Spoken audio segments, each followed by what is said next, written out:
এক মিনিটে খেলার খবরে সবাইকে আমন্ত্রণ জানাচ্ছি। জিম্বাবুয়ের বিপক্ষে প্রথম ম্যাচেই ব্যাট হাতে দারুণ পারফরম্যান্স দেখিয়েছিলেন অভিষিক্ত ওপেনার তানজির হাসান তামিম। তার ৬৭ রান সত্ত্বেও ম্যাচ সেরার পুরস্কার ওঠে তাসকিন আহমেদের হাতে।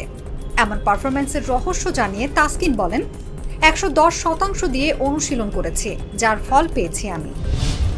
প্রথম ম্যাচে ৮ উইকেটের বড় ব্যবধানে হারলেও দ্বিতীয় ম্যাচ থেকে ঘুরে দাঁড়ানোর প্রত্যয়ের কথা জানিয়েছেন জিম্বাবুয়ের অধিনায়ক সিকান্দার রাজা। তিনি বলেন, আমরা সফর ভালোভাবে শুরু করতে পারিনি, কিন্তু ইনশাল্লাহ আমরা চেষ্টা করব এবং ভালোভাবে কামব্যাক করব। ফুটবলের পাশাপাশি বেশ কিছু ব্যবসা বাণিজ্যের সঙ্গে জড়িত রয়েছেন লিওনেল মেসি। এর আগে ২০২২ সালে পোশাকের ব্যবসা চালু করেছিলেন তিনি। এবার নতুন ব্যবসা শুরু করতে যাচ্ছেন। গত মার্চেই বাজারে নতুন হাইড্রেশন পানীয় আনার ঘোষণা দেন তিনি। সম্প্রতি এই পানীয়ের কারখানা পরিদর্শনের ছবি প্রকাশ করেন তিনি।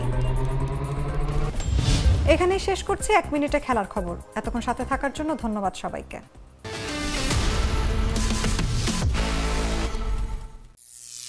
করিম চাচা, আপনার প্রিয় মানুষদের কখনো বিপদে ফেলতে চাইবেন না স্যার। তাহলে আমাদের বিপদে রাখা কি ঠিক হচ্ছে? এজন্যই বিজলি কেবলস সবচেয়ে ভালো ও নিরাপদ। ফ্লেম রিটার্ডেন্ট পিভিসি দিয়ে তৈরি বিজলি কেবলস, নিরাপদ আজীবন।